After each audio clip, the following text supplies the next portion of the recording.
در نخست سرخط خبرها. ادامه نگرانی ها از تنش میان کابل اسلام آباد.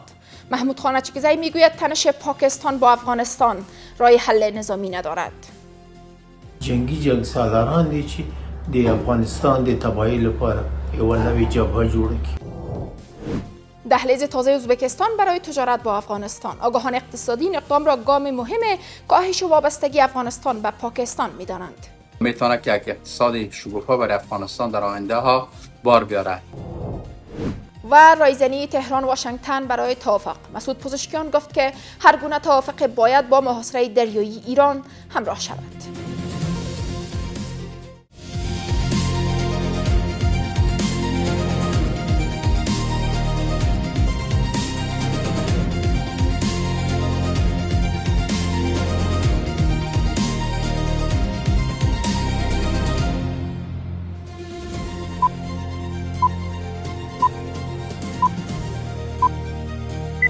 سلام، به میز خبر از آفاق خوش آمدید. امروز پنجشنبه 17 ثور 1405 هجری خورشیدی که مصادف است با 7 می 2026 میلادی. مشروع خبرها.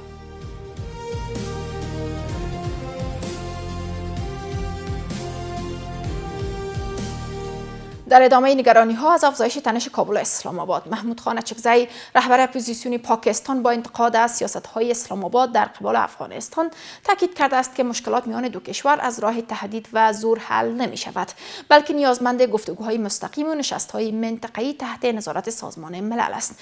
در همین حال شماری از آگاهان میگویند که پاکستان در پی راه اندازی یک جنگ تازه در منطقه است. نهایت اندر با شرح بیشتر. محمود خان اچکزی رهبر اپوزیسیون پاکستان در تازه‌ترین اظهارات خود گفته است که مشکلات میان افغانستان و پاکستان باید از راه گفتگو حل شود و اسلام آباد نمیتواند با تهدیدهای پی هم مسئله افغانستان را مدیریت کند. او با انتقاد از سیاست‌های حکومت پاکستان تاکید کرده است که در روابط میان کشورها پس از ناکامی مذاکرات توسل به حمله و زور راه مناسب نیست و چنین رویکرد با اصول گفتگو سازگاری ندارد. اچکزی همچنان خواهان آغاز مذاکرات مستقیم میان کابل و اسلام آباد شده و تاکید کرده است که این گفتگوها باید با حضور کشورهای منطقه و تحت نظارت سازمان ملل متحد برگزار شود. پاکستان خلک او سیاسیون خپل حکومت او پاوس فشار اچي چې افغانستان د مداخله لاس واخلي او هیڅ کله دا نسی امکان لري چې افغانان تسلیم شي زوریتي تداخل یو خبر ده او زه هم په نظر یم چې پاکستان حکومت باید افغانستان د اوسنی نظام سره خبرې وکړي بدون د دې دوی خپل تاوان کوي.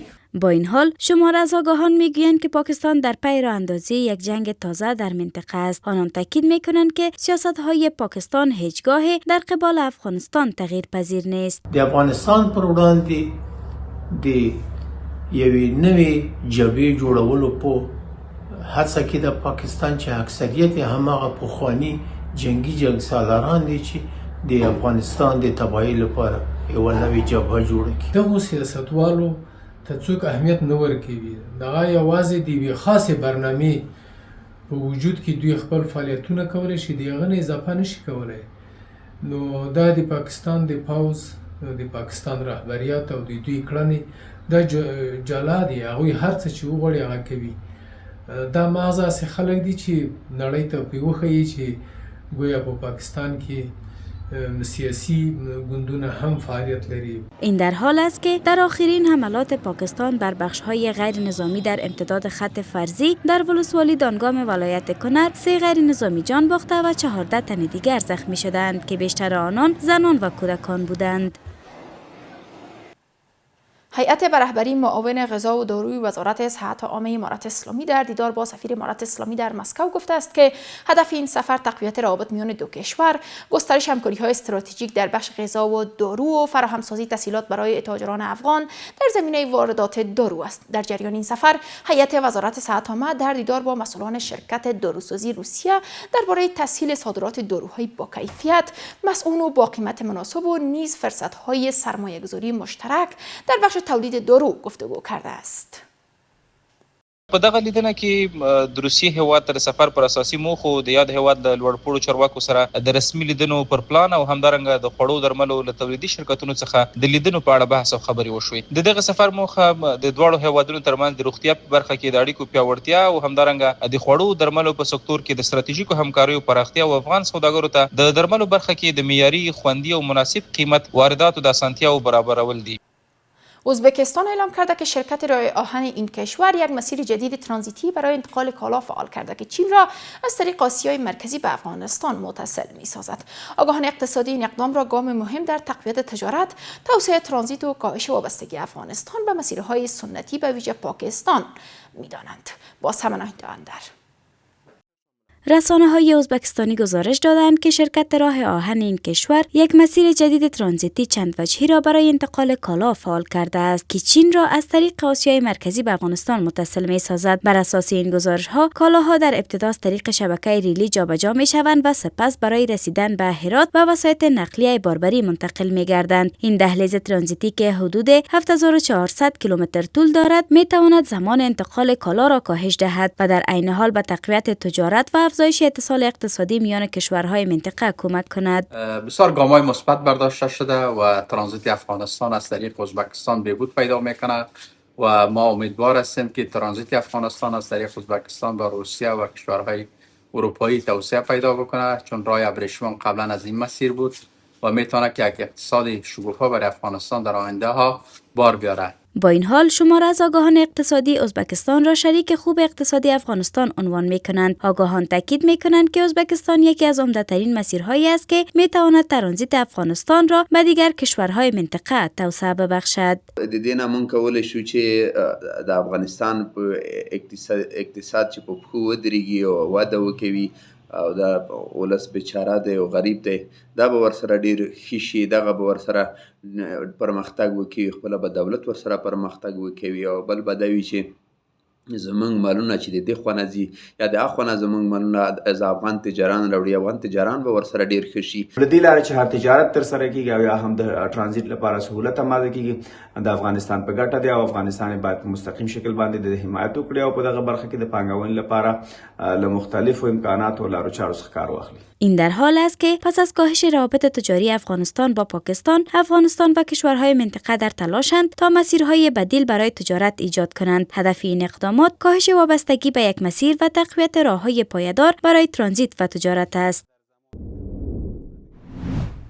و در خارج از کشور دونالد ترامپ رئیس جمهور آمریکا میگوید که مذاکرات بسیار خوبی جریان دارد و ایران موافقت کرده است که سلاح هسته‌ای نداشته باشد. مسعود پزشکیان رئیس جمهور ایران گفته است که هر گونه توافق باید با تضمین ترک مخاصمه و پایان محاصره دریایی ایران همراه باشد. حضرت محمدی بیغش.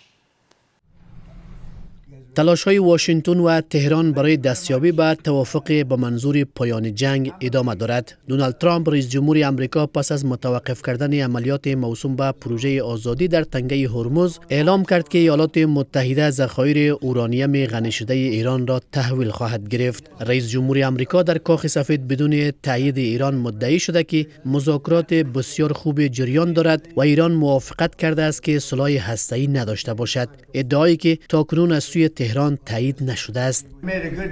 در 24 ساعت گذشته گفتگوهای بسیار خوبی داشته ایم. آنها می‌خواهند توافق کنند. بسیار محتمل است که به توافق برسیم. ایران با نداشتن سلاح هسته‌ای و موارد دیگر موافقت کرده است.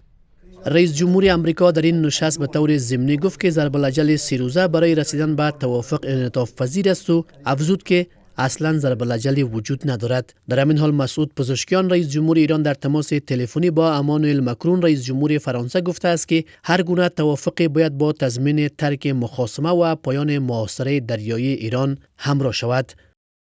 هر گونه مذاکره در خصوص بازگشایی کامل تنگه هرمز مستلزم رفع محاصره دریایی اعمال شده از سوی آمریکا است و اثربخشی این مذاکرات منوط به پایان جنگ و ارائه تضمین‌های لازم برای عدم تکرار اقدامات خصمانه است. این در حالی است که اخیراً مارکو روبیو وزیر خارجه آمریکا گفته بود که مرحله تهاجمی جنگ علیه ایران پایان یافته و تنها ساعتی پس از آن دونالد ترامپ رئیس جمهور آمریکا هم گفت که عملیات دریایی پروژه آزادی متوقف شده. تلاش‌های دیپلماتیک میان واشنگتن و تهران برای دستیابی به توافق و پایان تنش‌ها ادامه دارد، اما دو طرف همچنان بر شروط و خواسته‌های خود تاکید می‌کنند. در حالی که آمریکا از پیشرفت مذاکرات سخن می‌گوید، ایران پایان جنگ و رفع محاصره دریایی را شرط اساسی هر گونه توافق عنوان کرده. دیده شود که روزهای آینده چه تحول در مذاکرات دو کشور خواهد آمد. آیا تهران و واشنگتن توافق می‌کنند یا به میدان جنگ برمیگردند؟